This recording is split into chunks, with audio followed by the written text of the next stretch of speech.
The signal came from a ship that wasn't supposed to exist anymore. The Cavani tug captain stared at his board. 90 years of hauling decommissioned hulls across the galactic arm, and he had never seen a power signature like this. It bloomed across his sensors like a bruise, Cavani architecture, Cavani conduit geometry, but the output read wrong. Triple what the hull had been rated for. The numbers didn't fit the design.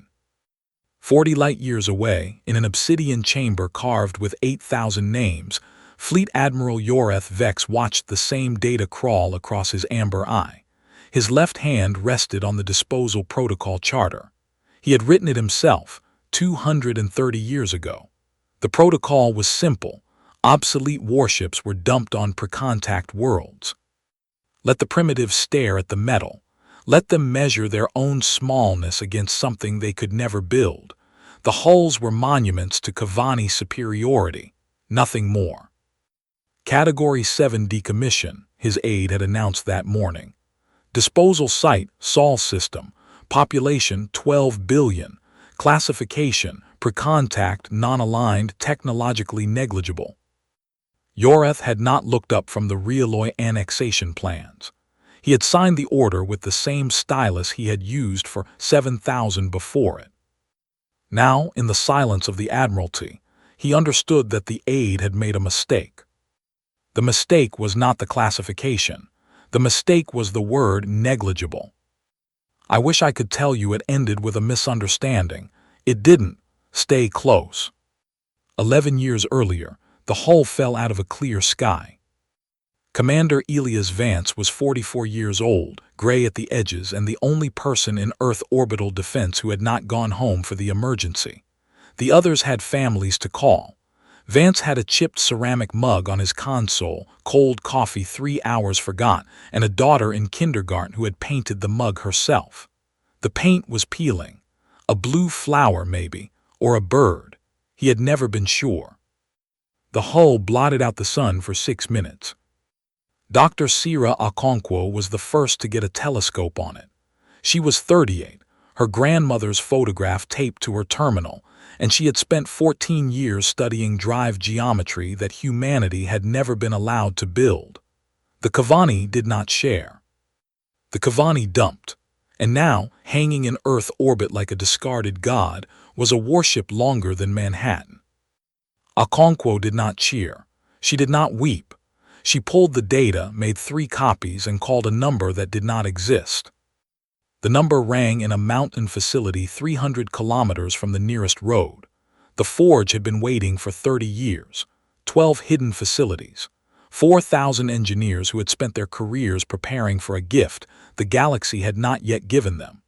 They had reverse-engineered theoretical hulls, practiced on scrap metal, trained for a contact that official doctrine said would never come.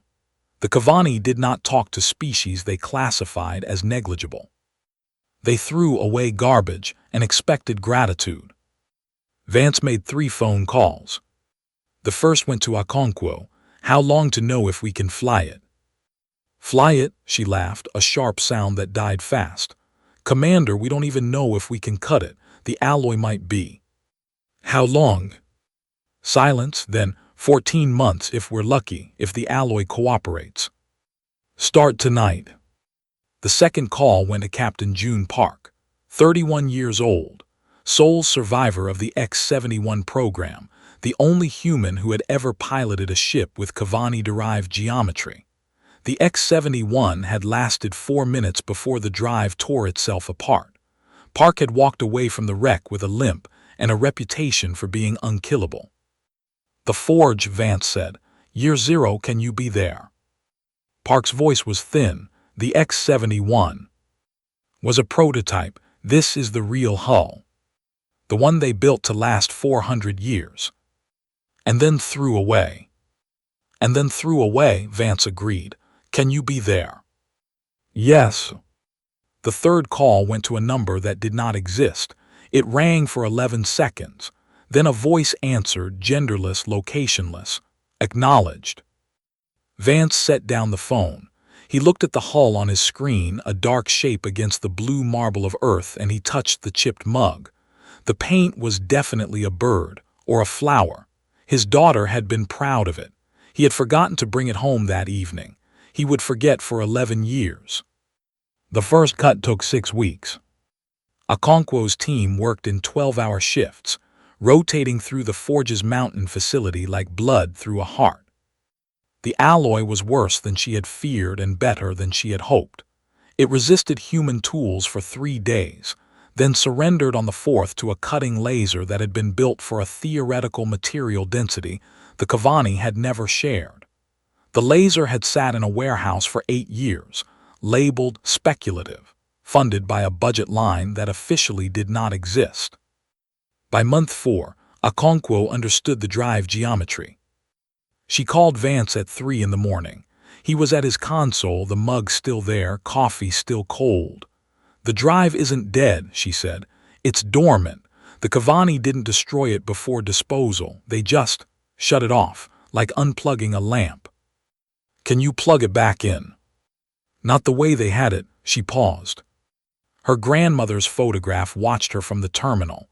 Lagos, 2047, a bakery that no longer existed. "But I can build a different plug. The geometry is elegant, too elegant. It has assumptions built into it, assumptions about who will be holding the tools." Vance said nothing for a long moment. "Assumptions are blind spots." "Yes.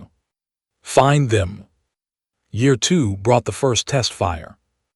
Park strapped into a cockpit that had been built for a Cavani physiology, longer limbs, different center of gravity. He had to wear padding that made him look like a child playing dress-up. The drive hummed. The conduits, repurposed from Cavani energy weapons to something the Forge had designed in year 1, sang a note that no human ear had ever heard. The ship moved. Not fast, not well. It lurched like a drunk animal, clearing the lunar orbit by 17 kilometers before Park killed the burn and let it drift. But it moved. A hull that had been rated for 400 years of Cavani service, rebuilt by human hands, moved under human command. In the mountain facility, someone cheered. Vance did not. He watched the telemetry, the chipped mug forgotten in his hand, and he made a note on a paper pad. He always used paper. Paper could not be remotely accessed. Paper could not be deleted by a bureaucrat 400 light-years away. Year 2, he wrote, "We have the body, we need the mind." Year 4 was the triple. Park called it that privately in the maintenance logs that only the crew read. The triple. Okonkwo had rebuilt the drive output not to match Cavani specifications but to exceed them. The conduits, originally designed to channel energy weapons, now channeled something else. Something that found the elegant geometry's single blind spot. The Cavani had assumed that any weapon built from their design would think like a Cavani weapon. Fast, direct, honest. The Forge had spent 4 years being dishonest. The test run was quiet. Park took the ship, still unnamed, still officially a hull, still legally Cavani garbage, to the dark side of the moon. He engaged the drive. The ship did not lurch. It did not scream. It simply was one place and then it was another place, and the distance between the two was 3 times what the original specifications allowed. Park sat in the cockpit for 10 minutes after the burn ended. He did not move. He did not speak into the calm. He simply breathed and listened to the ship hum around him and understood that something had changed. When he finally spoke, his voice was steady. "Commander, the triple works, but there's something else. The conduits, they're not just carrying more. They're carrying different. I don't know what we built. I only know the Cavani didn't build it." Vance received the message in his office, Earth orbit, the mug still on the console. The paint had peeled further. The bird or flower was almost gone. He read Park's words twice. Then he wrote on paper, "Year 4, we have the mind, we need the message." Year 9 was the line. Private Danny Reeves was 22, a maintenance crewman who read paperback poetry during night shifts. He had been assigned to the hull, now officially called the Reckoning, though only the crew knew the name because he was good with his hands and quiet with his mouth. The forge valued silence. The forge valued patience. The forge had been built on the principle that the galaxy would give humanity something it did not understand, and that humanity's job was to understand it before the galaxy remembered to take it back. Reeves worked the night shift on the bridge. The bridge was Cavani design, all angles and bioluminescent panels that cast a cold blue glow. He had replaced 3 of the panels with human standard lighting. The blue made him think of the Admiralty Chamber, the obsidian room where the decision to dump the hull had been made. He had seen photographs. Everyone in the forge had seen the photographs. The chamber was supposed to inspire awe. To Reeves, it looked like a tomb. He had a pencil, not a stylus, not a marker, a pencil yellow with a worn eraser. He had carried it since basic training. He wrote on the wall beside the ship's name, where only the crew could see it, in letters small and careful. "You gave us the knife, we sharpened it." He did not tell anyone. He did not need to. The crew understood. The line stayed. It became part of the ship, like the rebuilt drive and the repurposed conduits and the triple that the Cavani had never imagined. Year 11 began with a second hull. The Cavani Ascendant was towed into Earth orbit on a Tuesday. It was larger than the first, older, 600 years of service, decommissioned under the expanded disposal protocol that now covered 7 more inhabited systems. The Cavani had looked at the first disposal site, noted that the primitives had not panicked, and decided that the program was working. The hulls were monuments. The humans were learning their place. Vance watched the Ascendant arrive from his console. The mug was still there. The coffee was still cold. He was 44 now, grayer at the edges, and he had not slept through a night in 11 years. He made one phone call. "Dr. Okonkwo, the second hull, how long?" Her voice was different now, older, tired. "The alloy is the same, the drive is the same." "But Commander, we don't need 14 months. We need the time it takes to cut. We already know the blind spots." "How long to cut?" 3 weeks. Start tonight." He set down the phone. He looked at the reckoning on his screen, the ship that had been garbage and was now a message, and he touched the chipped mug. The paint was almost gone. He could not remember anymore if it had been a bird or a flower. He only knew that his daughter had given it to him, and that he had carried it for 11 years, and that he was about to find out if that meant anything. The reckoning's engines warmed, not to fire, to wait. In the Admiralty Chamber, 40 light-years away, Yoreth Vex signed the order for the Ascendant's disposal and did not look up. His amber eye glowed faintly in the cold blue light. He was planning the Realloy annexation. He was certain of his place in history. He was 230 years into a protocol that had never been questioned, and he had no reason to believe that the 11th year would be different from the 10,000 before it. He was wrong, but he would not know that for 3 more days. Selvas arrived 8 months after the first hull fell. He was an ambassador-class observer, 90 years into a career that had begun when most human civilizations were still arguing about whether fire was a good idea. The Cavani sent observers to disposal sites the way a gardener might check a compost heap. Brief, dismissive, certain that nothing of value would grow. Voss had visited 19 such sites. He had filed 19 reports. The pattern was as rigid as the protocol itself.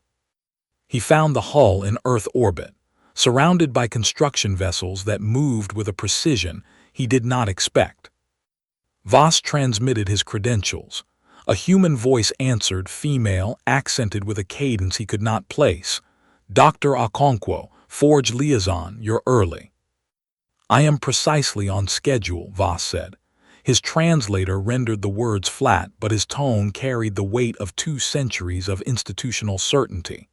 The Cavani hegemony requires a visual survey of the disposal site, population response, environmental impact, Standard Form 7-4. "The hull," Okonkwo said, "is being studied." "Studied?" Voss's upper lip curled. The gesture was not in his file. It was a reflex, the kind of thing that leaked out when a Kavani bureaucrat encountered an unexpected variable. The hull is a monument. It is not curriculum. Then you should see what we've learned from the monument. She did not invite him to the forge. She sent data instead: telemetry, alloy analysis, a photograph of the drive geometry annotated with human notation that Voss could not read. He studied it for 3 hours in his ship's cabin, the seed pod locket from his mother warm against his collarbone, and he felt something he had not felt in 90 years. He did not know what the feeling was. He filed it as anomalous and moved on. His report to Yorath was brief. They are rebuilding it, slowly, incompetently, I suspect. They lack the metallurgy. The drive geometry is beyond their capacity. I recommend standard monitoring. No action required. Yorath read the report in the Admiralty chamber, his amber eye reflecting the cold blue glow of the bioluminescent panels. He did not reply. He was planning the realloy annexation, and the report confirmed what he already knew: the disposal protocol was working. The primitives were measuring their smallness. They were learning their place. He filed the report and forgot it. Elder Meyerth spoke for the first time in 47 years. She was 903 years old, a Valith, one of the seed pod species that had watched the Kavani rise from tribal warfare to galactic hegemony. Her chambers were small, warm, filled with the faint glow of the symbiotic plant she carried in a silver locket at her throat. The Valith did not intervene. The Valith observed. The Valith had watched 8,000 warships built and decommissioned, 23 wars fought and won, 19 systems annexed and absorbed. They had spoken twice in 4,000 years. Both times, the Kavani had not listened. Now, in the silence of her chambers, Meyerth watched the data from Earth. She watched the construction vessels. She watched the forge. She understood what Yorath did not, that the humans were not rebuilding the hull. They were reading it. She went to the Admiralty chamber on a day when the light was wrong. The chamber was 80 meters of obsidian, carved with 8,000 names, the bioluminescent panels casting a cold blue glow that had not changed in 2,000 years. Yorath stood at the center, signing the order for the Ascendant's disposal. Around him, the High Admiralty murmured in the low tones of institutional confidence. The realloy annexation was proceeding. The disposal protocol was expanding. The galaxy was proceeding according to plan. Meyerth walked to the center of the chamber. She was small, frail, her skin translucent with age. The seed pod at her throat glowed faintly, a green light that had no place in the blue room. "You are giving them a second knife," she said. The chamber went silent, not quiet, silent. The kind of silence that happens when a sound has never existed in a place before, and suddenly does. Yorath looked at his aunt. He had not seen her in 47 years. He had not heard her voice in longer. The amber eye did not blink. "The hull is obsolete," he said. "The humans are negligible. The protocol." "The protocol," Meyerth said, "assumes that what you discard is worthless. It does not ask what the discarder might build from it." She turned to the chamber. Her voice was thin, but it carried. "You have given them one hull. They have studied it for 11 years. Now you give them a second. The first was a gift. The second is a blueprint." No one moved. The bioluminescent panels hummed. Somewhere in the chamber, a stylus clicked against a tablet. Yorath's left hand tightened on the charter. "The Ascendant is decommissioned. The disposal site is approved. The humans do not have the capacity to." "They do not have your capacity," Meyerth said. "They have their own. That is what you cannot see." She left. The chamber did not resume its murmur for 6 minutes. Yorath stood at the center, the charter in his hand, and felt something cold in his chest. He did not name it. He signed the order and moved on to the realloy plans. But that night, alone in his quarters, he pulled the Earth report for the first time in 8 months. He studied the telemetry. He studied the alloy analysis. He looked at the human notation, the strange symbols that Okonkwo had sent, and he tried to understand what they meant. He could not. The geometry was elegant. The assumptions were built in. The blind spots were invisible to a mind that had shaped itself around them for 230 years. He slept poorly. He dreamed of amber eyes that did not blink and of hulls that moved in ways they should not. Year 11 was not a year, it was a countdown. The Ascendant arrived on a Tuesday. Vance watched it from his console, the chipped mug in his hand, the coffee cold. The mug's paint was gone now. The bird or flower was a memory. He only knew that his daughter had given it to him, and that she was no longer in kindergarten, and that he had missed 11 years of her life for a ship that the galaxy had thrown away. The Ascendant was larger than the first hull, older. 600 years of Kavani service, decommissioned under the expanded protocol. The tug that brought it was crewed by Kavani who had never questioned the disposal protocol. They were doing their job. They were following orders. They were part of a machine that had been running for 4,000 years, and they had no reason to believe that this Tuesday would be different from the 10,000 before it. The tug captain was 90 years old. He had hauled decommissioned hulls across the galactic arm since before humanity had discovered fire. He positioned the Ascendant in Earth orbit, released the tow cables, and prepared to depart. Standard procedure, standard form, standard everything. He did not notice the other ship until it moved. The reckoning had been waiting. Not hiding, hiding implied fear, and the Forge did not build fear. The reckoning had been waiting in the dark, its engines warm, its conduits humming with something that was not Kavani energy and not human energy, but something that lived in the blind spot between them. The crew had been at stations for 6 hours. Private Danny Reeves was on the bridge, his paperback poetry open to a page he had read 17 times, his eyes on the wall where his pencil line waited. "You gave us the knife," it said. "We sharpened it." The Ascendant hung in the void, a monument to Kavani superiority, a message of smallness sent to a species that was supposed to be negligible. The reckoning moved. Not fast, not slow, the way a thought moves between synapses. The way a decision happens before the mind knows it has decided. The ship was one place, and then it was another place, and the distance between the two was measured in something the Kavani sensors could not read. The tug captain stared at his board. His 90 years of service had taught him every signature in the hegemony fleet, every decommission, every disposal, every pattern that the protocol allowed. This was not in the pattern. The reckoning placed itself between the Ascendant and Earth, not beside, not near, between, as if the planet were something worth protecting, as if the hull were something worth threatening, as if the 4,000 years of Kavani certainty were a wall that could be walked through. The tug captain's hands hovered over his controls. He did not know what to do. The protocol did not cover this. The protocol covered everything. The protocol was 230 years of elegant assumption, and the assumption was that no one would ever stand between the Kavani and their garbage. He transmitted a standard query. The reckoning did not answer. He transmitted a warning. The reckoning did not move. He sat in his cockpit, 90 years old, and understood that he was watching something the protocol had not prepared him for.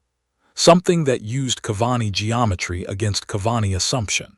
Something that had been built from a hull the hegemony had thrown away, rebuilt by hands the galaxy had called negligible, armed with a patience that 4,000 years of institutional memory could not comprehend. The conduits on the reckoning hummed, not to fire, to show. The power signature bloomed across the tug's sensors like a bruise, Kavani architecture, Kavani conduit geometry, but the output was wrong, triple what the hull had been rated for. The numbers did not fit the design. The tug captain thought of his report. He thought of the 19 disposal sites he had visited, the 19 species that had stared at the hulls and learned their smallness. He thought of the human construction vessels, the precision he had not expected, the feeling he had filed as anomalous. He understood, in the silence of his cockpit, that the anomalous feeling had been fear. He did not transmit to Yorath. He did not transmit to the Admiralty. He sat very still, his hands on his controls, and he waited for the reckoning to speak. It did not speak, not yet. The conduits hummed. The ship hung in the void.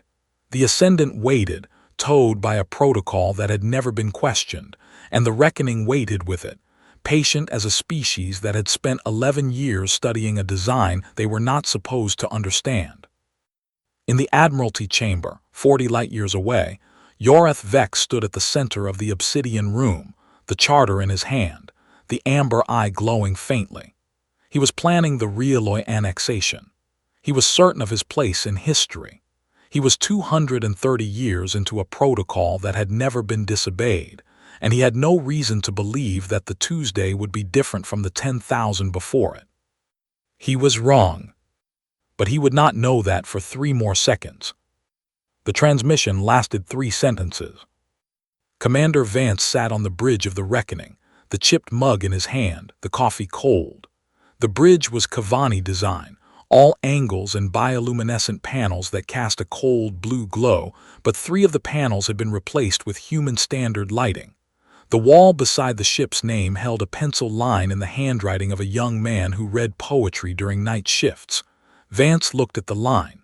He looked at the mug. He pressed the transmit key. "You gave us the knife. We sharpened it. The next one you bring we will use." He released the key. The channel stayed open. The void between the reckoning and the Ascendant was empty, but it was not silent. The conduits hummed with something the Forge had built in year 7, something that had found the blind spot in the elegant design. The power signature was wrong. The output was impossible. The geometry was Cavani, but the intent was human. The tug captain listened. He did not answer. He sat in his cockpit, 90 years of service behind him, and understood that the protocol he had followed was finished.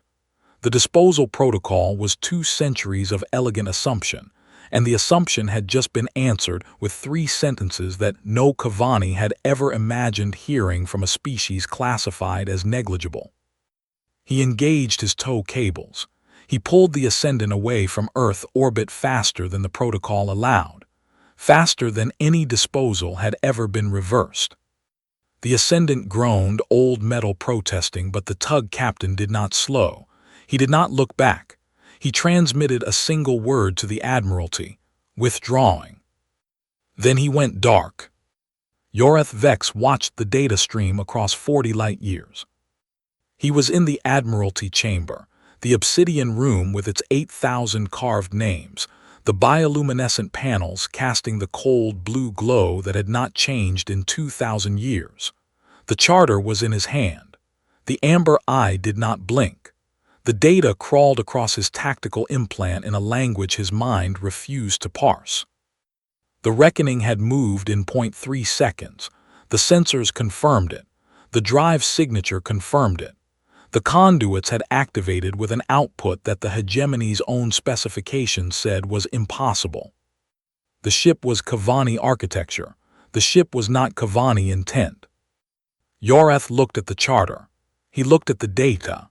He looked at the chamber around him, the 8,000 names of decommissioned hulls, the institutional memory of 4 millennia of certainty, and he felt the cold thing in his chest grow teeth. He had written the protocol. He had shaped the assumption. He had looked at the first hull, the Pride, and he had seen garbage. He had looked at the second hull, the Ascendant, and he had seen a monument. He had never looked at either hull and seen a blueprint. The humans had not rebuilt the Pride. They had read it. They had studied the elegant geometry, found the blind spots built into 2 centuries of institutional memory, and they had built something that used the design against itself. The conduits were not weapons. They were answers. The power signature was not a threat. It was a translation. Yorath's hand tightened on the charter. The stylus fell. No one picked it up. "The Pride," he said. His voice was quiet. In the chamber, quiet was louder than shouting. The pride was not obsolete. No one answered. The High Admiralty stood in their places, their own tactical implants glowing faintly, their own centuries of service rendered suddenly small. They had signed the disposal orders. They had approved the expansion. They had laughed when Elder Meyerth spoke, 47 years of silence broken by a warning they had not heeded. Yoreth looked at the data again, the reckoning's power signature, the triple output, the conduits that hummed with something the hegemony had not built and could not defend against. He understood in the silence of the chamber that his aunt had been right. He understood something else, something worse. The humans had stopped taking notes. For 11 years the forge had studied. For 11 years they had measured, cut, tested, failed, tried again. The construction vessels had moved with precision. The reports had been filed. The data had been sent. And through it all the humans had been learning. Now the learning was done. The reckoning was not a copy, it was a reply. It was a species that had looked at the galaxy's oldest design, found the single place where elegance became blindness, and built a key for a lock the Kavani did not know they had installed. Yoreth sat down. The motion was not graceful. It was the collapse of a man who had measured his life by the weight of his institution and who had just learned that the weight was hollow. The amber eye glowed. The charter lay on the floor. The chamber hummed with the blue light of 2,000 years, and for the first time in 4 millennia the light looked old. Elder Meyerth sat in her chambers. The seed pod at her throat glowed faintly, green against the silver of her locket. She was 903 years old, and she had watched civilizations rise and fall with the patience of a species that measured time in centuries. She had spoken twice in 4,000 years. Both times, the Kavani had not listened. Now she listened. The recording of Vance's transmission played on a loop. She had set it to repeat without knowing why. The human voice was plain, unadorned, the voice of a man who had spent 11 years preparing for 3 sentences. She listened to the first sentence, "You gave us the knife." She listened to the second, "We sharpened it." She listened to the third, "The next one you bring, we will use." She played it again. The first time she had heard a threat. The second time she had heard a lesson. The third time, she heard something that made the seed pod glow brighter than it had in a century. She understood what the Kavani could not. The humans were not angry. They were not vengeful. They were not even proud, though they had every right to be. They were simply done. Done studying. Done preparing. Done waiting for the galaxy to recognize what they had built. The threat was not in the words. The threat was in the silence that followed. The open channel. The waiting. The patience of a species that had spent 11 years on a single hull, and that was now ready to spend 11 more on the next one, and the next, until the galaxy understood that negligible was a word that had never applied to them. Meyerth stopped the recording. She sat in the silence of her chambers, the green glow warm against her throat, and she thought of the Valith's own history. They had been young once. They had been underestimated. They had survived by being quiet, by being patient, by being the species that watched while others acted. The humans were not quiet. They had not been quiet for 11 years. They had been loud in their silence, building and testing and learning, while the Kavani filed reports and planned annexations and called them negligible. She rose. She went to the door of her chambers. She had not left in 47 years, but she left now, the seed pod glowing, her steps slow but certain. She would go to the Admiralty chamber. She would stand before the 8,000 names. She would speak a third time, and this time she would not be alone. Selvas requested a posting to the outer rim. He did not explain. He filed the request in the standard format, the same forms he had used for 90 years of service. He did not mention Earth. He did not mention the anomalous feeling. He did not mention the report he had filed, the words incompetently, I suspect. the confidence with which he had dismissed a species that had just ended a protocol he had helped enforce. But in the privacy of his ship, before he filed the request, he opened the Earth file one last time. He looked at the photograph Okonkwo had sent, the alloy analysis, the drive geometry, the human notation that he had not been able to read. He looked at the construction vessels, the precision he had not expected, the silence he had mistaken for incompetence. He understood now. The silence had not been emptiness, it had been focus. The humans had not been rebuilding the hull slowly, they had been rebuilding it correctly. Every cut, every test, every failure had been a step toward the 3 sentences that Vance had transmitted. The 11 years had not been delay, they had been design. Voss touched the seed pod locket at his throat, his mother's locket. She had been Valith, a quiet observer, a patient species that understood what the Kavani could not. He had inherited her locket but not her patience. He had filed his report in haste. He had dismissed the humans in arrogance. He had been wrong, and his wrongness was now part of the record that would define the hegemony's darkest hour. He filed the request. He did not wait for approval. He set course for the outer rim, the place where the galaxy's failures were sent to be forgotten, and he did not look back at the Admiralty chamber or the 8,000 names or the amber eye that had trusted his report. He had called the first hull a monument. He had called the humans incompetent. He had been the voice that told Yoreth Vex what the Admiral wanted to hear, and the galaxy had paid for his convenience. The outer rim was not far enough, but it was all he had. In the Forge's mountain facility, Dr. Okonkwo stood at her terminal. Her grandmother's photograph watched her from the screen's edge. Lagos, a bakery, a year that no longer mattered. She had spent 11 years on a single problem, and now the problem was solved, and she did not know what to do with the empty space where the problem had been. The telemetry from the reckoning scrolled across her display. The conduits were stable. The drive was quiet.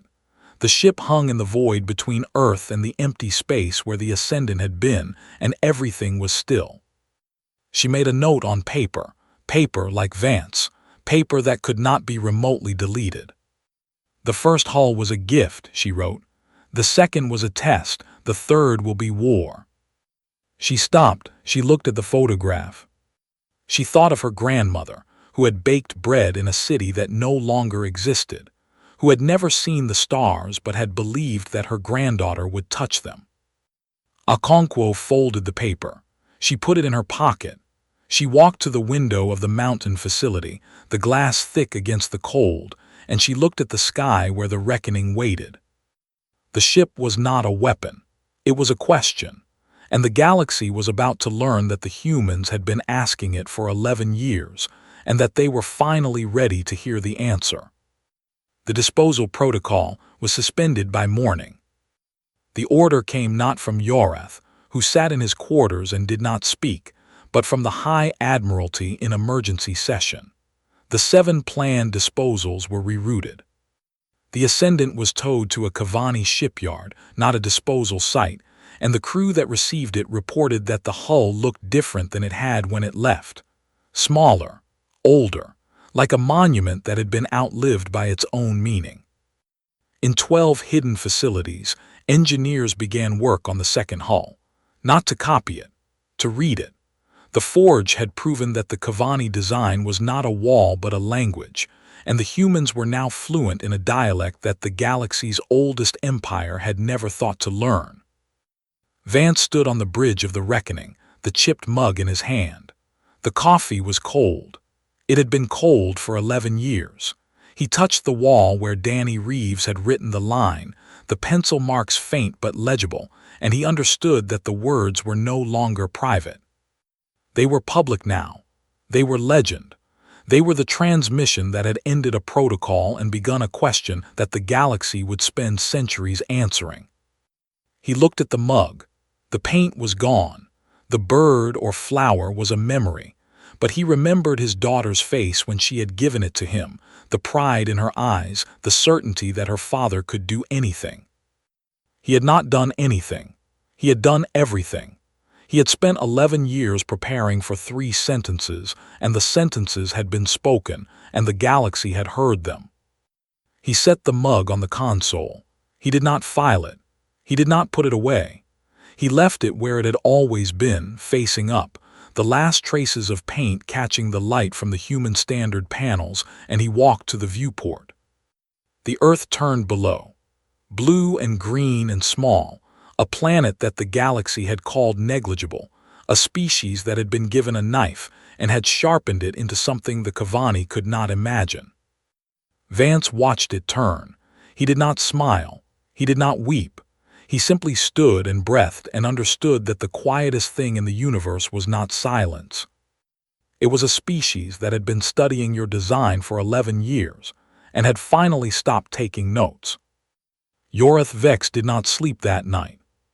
He sat in his quarters, the amber eye casting a faint glow on the walls, the charter of the disposal protocol on the table before him. He had read it 1,000 times. He had written it. He had shaped the assumption that obsolete meant worthless, that negligible meant safe, that 4,000 years of institutional memory was the same as 4,000 years of wisdom. He touched the charter. The paper was old. The ink was older. The words were his own, written in the confidence of a man who had never been wrong. He thought of the Pride, the first hull, the ship that had been rated for centuries of service and then thrown away because the Kavani had built something newer, something better, something that made the old design small. He had looked at the Pride and seen garbage. The humans had looked at the Pride and seen a blueprint. The difference was not in the hull. The difference was in the looking. Yorath stood. He went to the window of his quarters. The Admiralty chamber was below, the obsidian room with its 8,000 names, the bioluminescent panels casting the cold blue glow that had not changed in 2,000 years. He had stood in that chamber and signed the order for the Ascendant's disposal. He had stood in that chamber and dismissed Elder Meyerth's warning. He had stood in that chamber and been certain. Now he stood at his window, 230 years of protocol behind him, and he understood that certainty was the blindness he had built into the design. The disposal protocol was suspended. The 7 planned disposals were rerouted. The Ascendant was in a shipyard, being examined by engineers who would find what the humans had found, that the hull was not obsolete, only misunderstood, that the design was not finished, only waiting for someone who did not share the assumptions. Yorath did not weep. He did not rage. He simply stood and breathed and understood that the next time the hegemony looked at a species and called it negligible, the word would carry a weight it had never carried before. His amber eye glowed. It did not blink, but for the first time in 2 centuries it looked tired. Elder Meyerth stood in the Admiralty chamber. She had not spoken in 47 years. She had spoken twice in 4,000 years. Both times the Kavani had not listened. Now she stood at the center of the obsidian room, the seed pod glowing green at her throat, and she spoke a 3rd time. The chamber was full. The High Admiralty was present. Yorath was present, his amber eye dim, his shoulders bent in a way they had not been bent before. The humans, she said, did not build a weapon. They built a mirror. They held it up to your design and they showed you what you could not see. No one interrupted. The bioluminescent panels hummed.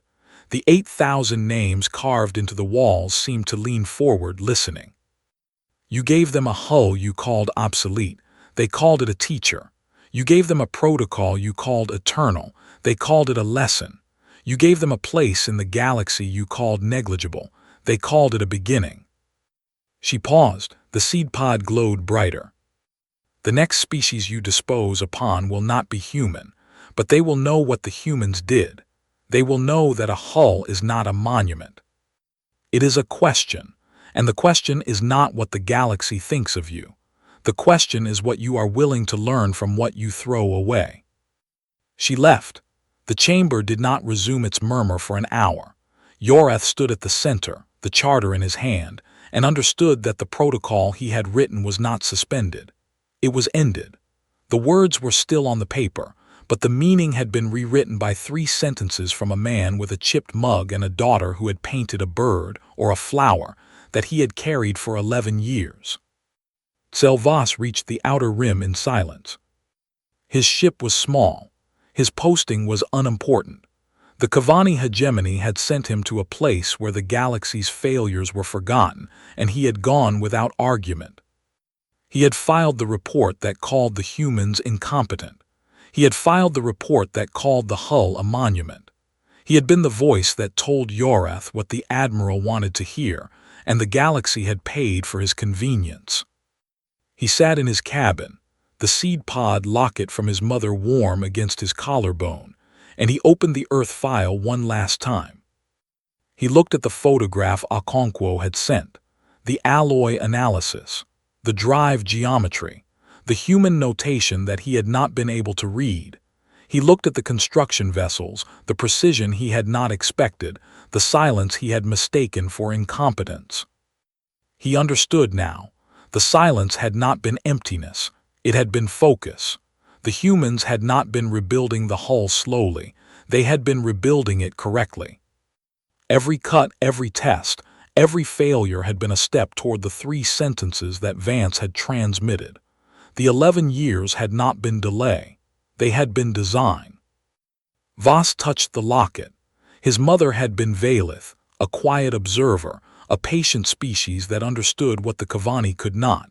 He had inherited her locket but not her patience. He had filed his report in haste. He had dismissed the humans in arrogance. He had been wrong, and his wrongness was now part of the record that would define the hegemony's darkest hour.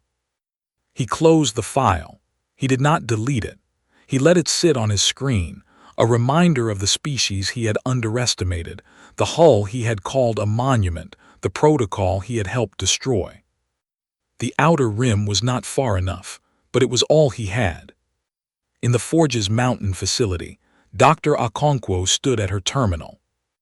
Her grandmother's photograph watched her from the screen's edge. Lagos, a bakery, a year that no longer mattered.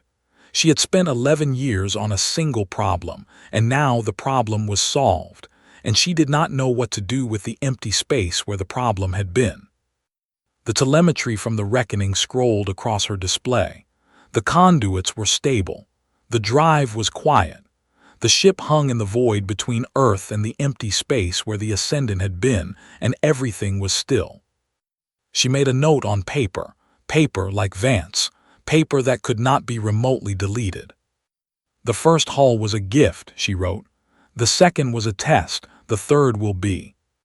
She stopped, she looked at the photograph. She thought of her grandmother, who had baked bread in a city that no longer existed, who had never seen the stars but had believed that her granddaughter would touch them. She crossed out the last line. She wrote something else. The third will be whatever we choose to make it. She folded the paper. She put it in her pocket. She walked to the window of the mountain facility, the glass thick against the cold, and she looked at the sky where the reckoning waited. The ship was not a weapon. It was a question, and the galaxy was about to learn that the humans had been asking it for 11 years, and that they were finally ready to hear the answer. Private Danny Reeves stood on the bridge of the reckoning. He was 22 years old. He read poetry during night shifts. He had written a line on the wall with a yellow pencil, small letters, where only the crew could see. Now the line was legend. It had been transmitted across 40 light years. It had been heard in the Admiralty chamber. It had been spoken by a commander with a chipped mug and cold coffee, and it had ended a protocol that had lasted 4,000 years. Reeves looked at the wall. The pencil marks were faint. The words were still there. You gave us the knife. We sharpened it. He touched the wall. The metal was warm from the conduits, the human-built conduits that hummed with something the Cavani had not imagined. He thought of the poetry he had read, the lines about patience and preparation, and the quiet work of years that looked like nothing until it looked like everything. He picked up the pencil. It was worn, the eraser gone, the yellow paint chipped. He wrote beneath the first line in the same small letters, the same careful hand. "The next one you bring, we will use." He stepped back, the two lines together, the private graffiti and the public transmission, the poem and the threat, the 11 years of study and the moment when the study stopped. He put the pencil in his pocket. He went back to his station. The night shift was long, and the poetry was good, and the ship hummed around him with a sound that was not Cavani and not human but something new. Commander Vance stood on the bridge of the reckoning. The chipped mug was on the console. The coffee was cold. It had been cold for 11 years. The paint was gone. The bird or flower was a memory, but he remembered his daughter's face when she had given it to him, the pride in her eyes, the certainty that her father could do anything. He had not done anything. He had done everything. He had spent 11 years preparing for 3 sentences, and the sentences had been spoken, and the galaxy had heard them. He looked at the mug. He looked at the wall where Danny Reeves had written the lines. He looked at the viewport, where the Earth turned below, blue and green and small, a planet that the galaxy had called negligible. He picked up the mug. He held it in both hands. The ceramic was warm from his palms, or maybe from the conduits, or maybe from something else. He did not file it. He did not put it away. He simply held it and breathed, and understood that the quietest thing in the universe was not silence. It was a chipped mug on a console, paint gone, coffee cold, carried by a father who had missed 11 years of his daughter's life for a ship that the galaxy had thrown away. And who would do it again? The reckoning hung in the void. The conduits hummed. The bridge was quiet. The pencil lines on the wall waited for the next hull, the next lesson, the next species that would look at what the Cavani discarded and see something worth reading. In the Admiralty chamber, the bioluminescent panels cast their cold blue glow. The 8,000 names were still carved in the obsidian. The charter was still on the floor. Yoreth Vex still stood at the window, his amber eye glowing faintly, his shoulders bent, his certainty unraveled. In the outer rim, Tsel Vas still sat in his cabin, the Earth file still open on his screen, the seed pod locket still warm against his throat. In the mountain facility, Dr. Okonkwo still stood at the window, the paper still in her pocket, her grandmother's photograph still watching from the terminal. And on Earth, in a kindergarten, a girl who had painted a mug 11 years ago was now a young woman who had learned to read blueprints. She did not know what her father had done. She only knew that he had carried her mug to the stars, and that he had brought it back, and that the paint was gone but the shape remained. The galaxy turned. The hulls waited. The forge worked on the second ship, and the third and the fourth, each one a lesson in what the Cavani had thrown away and the humans had found.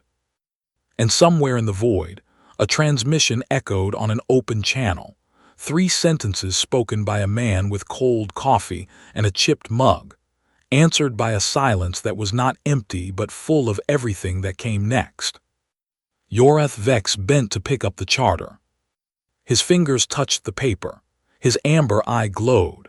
The chamber was silent around him, the 8,000 names watching, the bioluminescent panels casting the cold blue light that had not changed in 2,000 years. He did not sign the charter. He did not tear it. He simply held it and felt the weight of 2 centuries of assumption, and understood that the weight was not heavy enough to keep the galaxy from turning. He set the charter on the floor. He did not file it. He did not burn it. He left it where it had fallen, facing up, the ink still legible, the words still his, the meaning rewritten by a species he had called negligible. He walked to the door. He did not look back. The amber eye glowed faintly in the blue light, and for the first time in 230 years, it blinked. The Reckoning's bridge was empty. The crew had gone to their quarters. The night shift was over. The conduits hummed at standby, a quiet sound that was not Cavani and not human but something that lived in the space between. On the console, the chipped mug sat facing up. The last traces of paint caught the light from the human standard panels. Blue, maybe, or green, a bird, perhaps, or a flower. The wall beside the ship's name held 2 lines of pencil, small and careful, written by a young man who read poetry, and understood that the quietest thing in the universe was not silence. It was a species that had been studying your design for 11 years, and had finally stopped taking notes. Elder Myrth sat in her chambers. The seed pod glowed green at her throat. She was old, older than the Kavani hegemony, older than the disposal protocol, older than the 8,000 names carved in obsidian. She had spoken 3 times in 4,000 years. The 3rd time they had listened. She did not speak now. She simply sat and breathed and listened to the silence of the galaxy. It was not empty. It was full of ships being built in hidden facilities, of conduits humming with new intent, of species reading the blueprints that others had thrown away. She touched the seed pod. It was warm. It had always been warm. It would be warm when the Kavani were gone, when the humans were old, when the galaxy turned again, and a new species found a hull in orbit and called it a teacher. The quietest thing in the universe was not silence. It was patience. The mug was still on the console when Vance returned. He did not pick it up. He did not move it. He simply stood beside it, his hand resting on the back of the chair, his eyes on the viewport where the earth turned below. His daughter was down there. She was no longer in kindergarten. She had learned to read blueprints. She had asked him once years ago why he carried the mug. He had not answered. He had not known how to explain that the mug was not a mug. It was a reminder. It was a weight.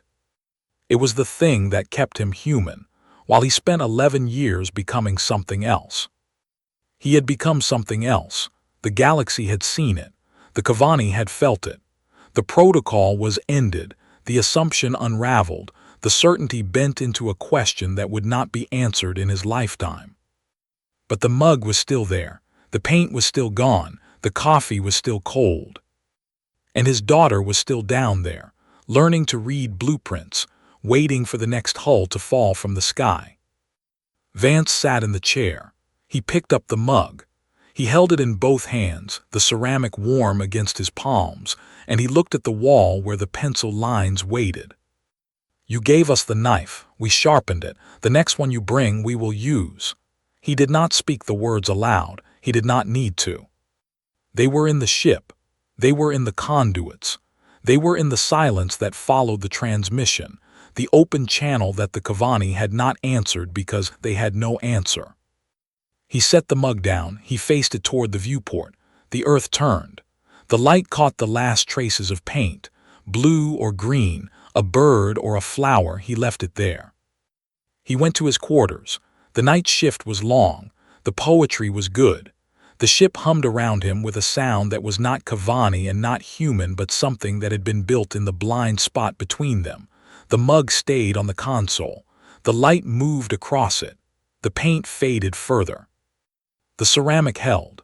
And in the morning, when the crew returned, it was still there, facing up, empty, cold, carried by a father who had given 11 years to a ship that the galaxy had thrown away.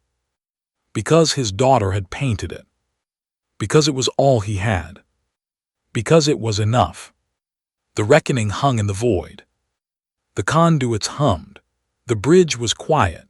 The mug sat on the console, facing the stars, paint gone, coffee cold, carried by a species that the galaxy had called negligible. The pencil lines on the wall waited. The galaxy turned.